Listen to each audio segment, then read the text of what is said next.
Sejauh langit dari bumi, begitu besarnya kasih-Mu.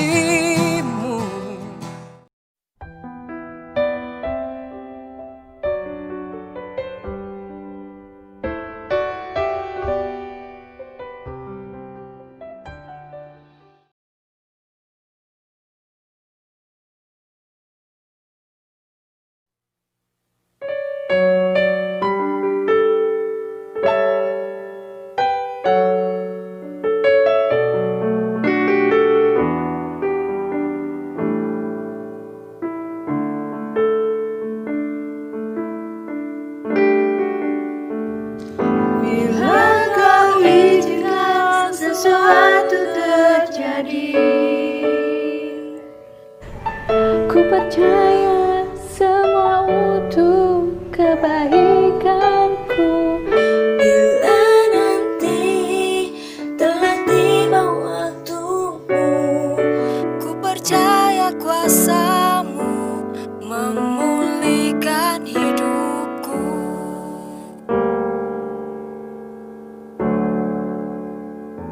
Bila Kau izinkan sesuatu Ku percaya semua untuk kebaikanku. bila nanti telah tiba waktu, ku percaya kuasa-Mu memulihkan hidupku. Waktu Tuhan pasti yang terbaik, walau kadang tak mudah dimengerti. Lewati cobaan, ku tetap percaya waktu Tuhan pasti yang terbaik.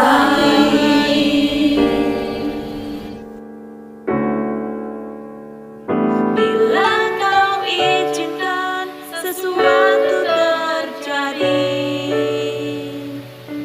ku percaya semua untuk kebaikanmu.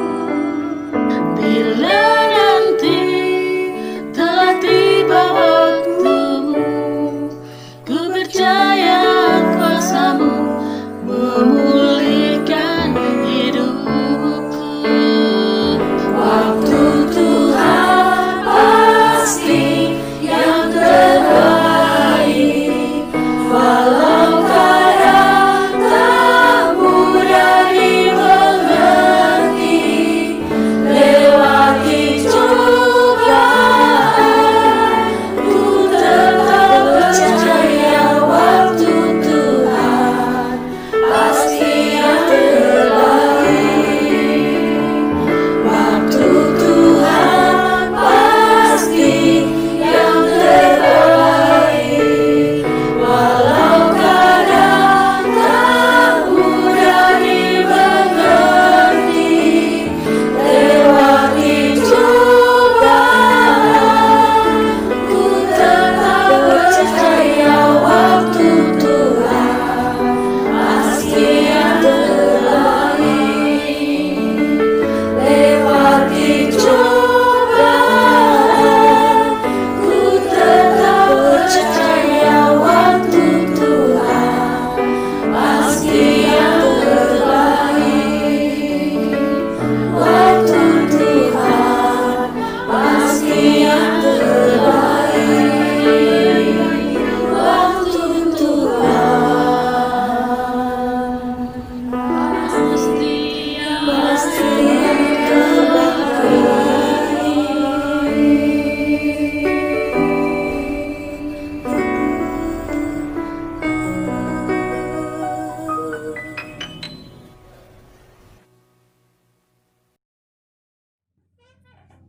Shalom, salam sejahtera bagi kita semuanya, Bapak Ibu Saudara yang dikasihi Tuhan.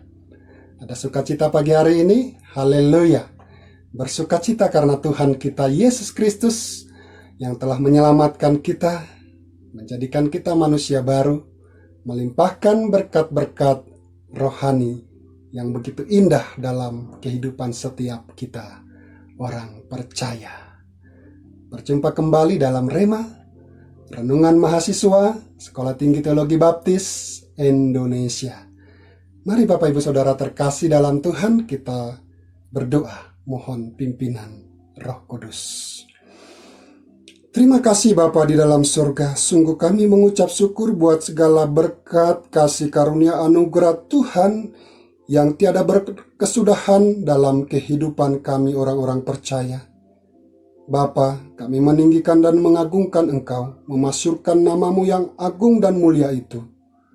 Dan biarlah ya Tuhan, pagi hari ini kami mau merenungkan firman-Mu.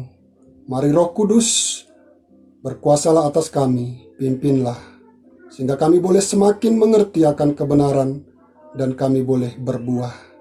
Dalam nama Yesus Kristus, kami berdoa dan mengucap syukur. Haleluya. Amin. Lukas pasal pertama, ayat pertama sampai ayat yang keempat. Silakan Bapak Ibu Saudara membuka Lukas pasal pertama, ayat pertama sampai ayat yang keempat. Saya membacakan untuk kita semuanya. Theophilus yang mulia, banyak orang telah berusaha menyusun suatu berita tentang peristiwa-peristiwa yang telah terjadi di antara kita, seperti yang disampaikan kepada kita oleh mereka yang dari semula adalah saksi mata dan pelayan firman. Karena itu setelah aku menyelidiki segala peristiwa itu dengan seksama dari asal mulanya, aku mengambil keputusan untuk membukukannya dengan teratur bagimu, supaya engkau dapat mengetahui bahwa segala sesuatu yang diajarkan kepadamu sungguh benar. Demikianlah firman Tuhan yang akan kita renungkan pada pagi hari ini. Bapak Ibu Saudara, mungkin sudah mendengar ada kisah seorang putri tukang becak. Berita ini sudah tersiar di televisi. Putri seorang tukang becak yang berhasil meraih prestasi sebagai mahasiswa terbaik di Universitas Semarang dengan IPK 3,96. Siapakah dia? Dia adalah Raini. Raini adalah seorang putri tukang becak yang berasal dari Kendal, Jawa Tengah. Keterbatasan, kekurangan, kendala tidak membuat Raini berhenti menggapai cita-citanya. Tidak menghalangi Raini untuk menghasilkan prestasi yang terbaik, karya yang berkualitas dalam tugasnya, tanggung jawabnya sebagai seorang mahasiswa. Raini adalah seorang mahasiswa yang bekerja dengan sungguh-sungguh, mengerjakan tanggung jawabnya, mengerjakan pekerjaannya, mengerjakan tugasnya, sehingga ia dapat menghasilkan karya yang terbaik. Renungan pagi hari ini saya berikan judul, bekerjalah, bersungguh-sungguhlah mengerjakan panggilanmu.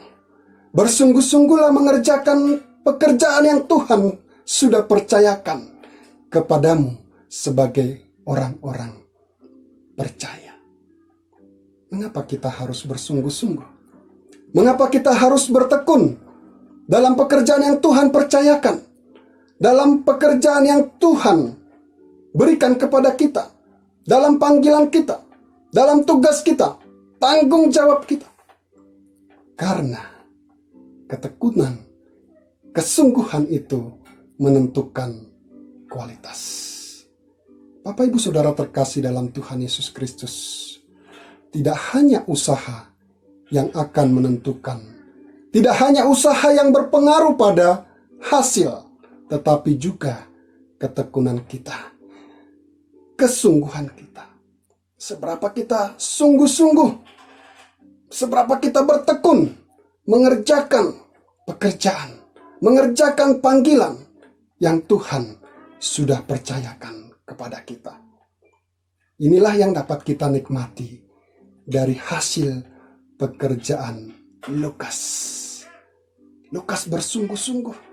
Lukas bertekun mengerjakan panggilan, mengerjakan tugas yang Tuhan percayakan, sehingga kita dapat menikmati kitab yang berkualitas, kitab terbaik, kitab yang lengkap menyajikan tentang kisah Sang Juru Selamat Mesias, Tuhan kita Yesus Kristus. Dalam kitab Lukas kita dapat melihat, kita dapat menikmati kisah kelahiran Tuhan Yesus sampai kenaikannya. Luar biasa. Mungkin kita akan berkata, wajar dong. Wajar seorang Lukas dapat menghasilkan karya terbaik, kitab yang berkualitas. Bukankah dia seorang yang berpendidikan? Bukankah dia seorang dokter?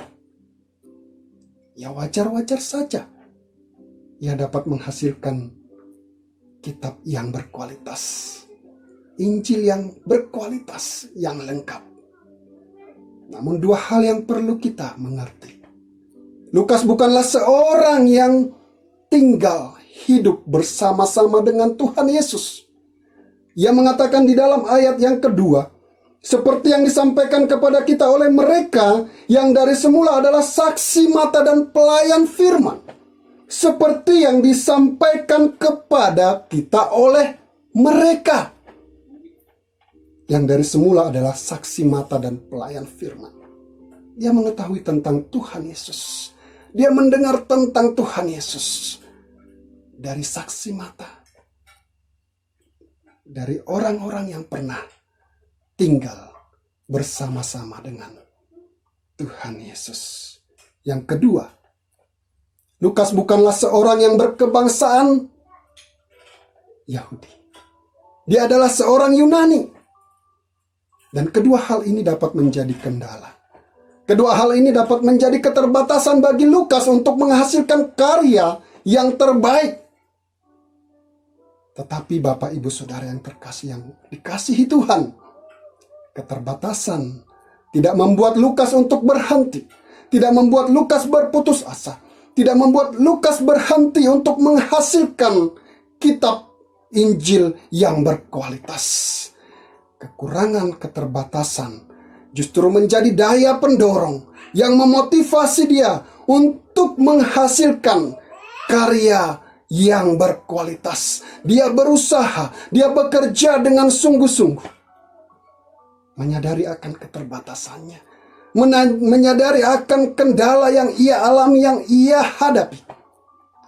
Dikatakan dalam ayat yang ketiga, aku menyelidiki segala peristiwa itu dengan seksama. Menyadari akan keterbatasannya, menyadari akan kendala yang ada padanya, tidak menghambat dia. Justru sebaliknya, dia berupaya untuk menyelidiki segala peristiwa itu dengan seksama, dengan teliti, dengan tekun. Dan firman Tuhan mengatakan segala peristiwa, tidak sebagi-bagi, tidak sebagian, tidak sepotong-potong, tidak sepenggal-penggal, melainkan segala peristiwa dari awal sampai akhir.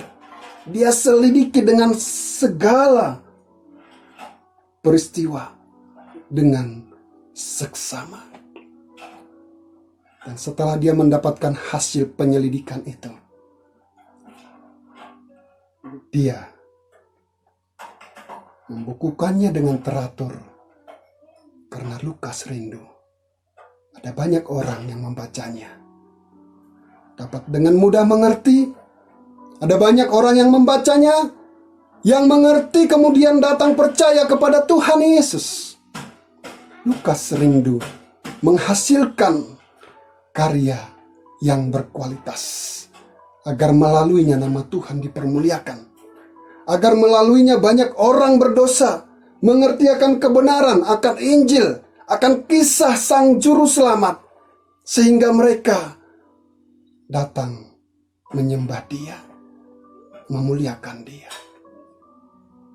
Dan yang terakhir, kalau kita melihat, supaya engkau dapat mengetahui bahwa segala sesuatu yang diajarkan kepadamu sungguh benar.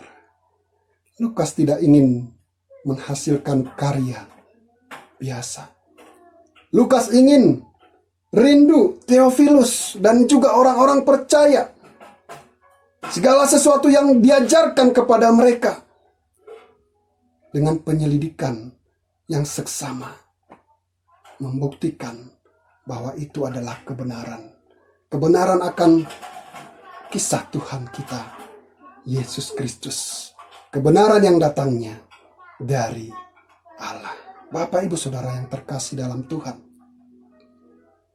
keterbatasan, kekurangan, kendala justru menjadi daya pendorong bagi Lukas untuk memotivasi dia menghasilkan karya yang berkualitas. Ia sungguh-sungguh, ia berusaha, ia bekerja dengan segenap hatinya, dia bertekun karena dia rindu. Melalui kitab yang ia tulis, ada banyak orang yang diubahkan hidupnya. Saya yakin Bapak, Ibu, Saudara, usahanya untuk menyelidiki dengan seksama segala peristiwa, membukukan dengan teratur, supaya setiap orang yang membacanya dapat diubahkan hidupnya. Saya percaya ini bukanlah satu proses yang mudah. Ada banyak tantangan, ada banyak kendala, ada banyak rintangan. Tetapi dia melakukan itu dengan segenap hatinya. Dan itu sebanding dengan apa yang dia dapatkan. Kitab Injil yang berkualitas. Mari Bapak, Ibu, Saudara yang terkasih dalam Tuhan. Setiap kita pasti punya keterbatasan, tetapi juga punya kelebihan. Kadangkala Tuhan mengizinkan kita mengalami kemudahan demi kemudahan. Tetapi kadangkala juga ada kesulitan demi kesulitan. Kita punya keterbatasan. Tetapi dengan kesungguhan, dengan bersungguh-sungguh, maka segala keterbatasan dan segala kekurangan itu juga dapat menjadi daya pendorong. Itu dapat memotivasi kita untuk menghasilkan karya yang terbaik. Bukan hanya kelebihan kita, tetapi juga segala keterbatasan bagi orang-orang yang bersungguh-sungguh tidak disikapi dengan negatif, tetapi dengan segala keterbatasan yang ia ada pada dirinya, mendorong dia untuk berjuang, belajar, mengupgrade diri, bertumbuh demi untuk menghasilkan karya yang terbaik. Jangan minder, jangan putus asa dengan segala keterbatasanmu, dengan segala kekurangan yang ada padamu, tetapi jadikan itu sebagai kekuatan, memotivasi engkau untuk terus belajar, bersungguh-sungguh, bertekun. Dan di dalam pimpinan pertolongan Tuhan, maka segala sesuatu akan menjadi mungkin. Mari Bapak, Ibu, Saudara, kita teladani Lukas dalam kehidupan kita. Apapun pekerjaan yang Tuhan percayakan, panggilan yang Tuhan percayakan dalam kehidupan kita, apakah engkau seorang profesional, seorang pengusaha, petani, mahasiswa, pendidik, gembala, mari kerjakan pekerjaan yang Tuhan percayakan kepada kita dengan sungguh-sungguh. Lakukanlah itu demi kemuliaan nama Tuhan. Mari kita berdoa. Terima kasih Bapa di dalam surga. Biarlah kami boleh semakin diteguhkan bahwa segala keterbatasan dan juga kekurangan kelemahan yang ada pada kami, itu sesungguhnya Tuhan izinkan untuk boleh memotivasi kami untuk semakin bertekun dan bersungguh-sungguh. Kami percaya di dalam Tuhan, melangkah bersama dengan Tuhan, kami akan dipakai oleh Tuhan bagi hormat dan kemuliaan nama Tuhan. Dalam nama Tuhan Yesus Kristus kami sudah berdoa. Haleluya. Amin. Biarlah kebenaran firman Tuhan ini meneguhkan kita, membangkitkan kita yang berputus asa, bangkit, maju di dalam Tuhan. Shalom, Tuhan memberkati kita. Horas.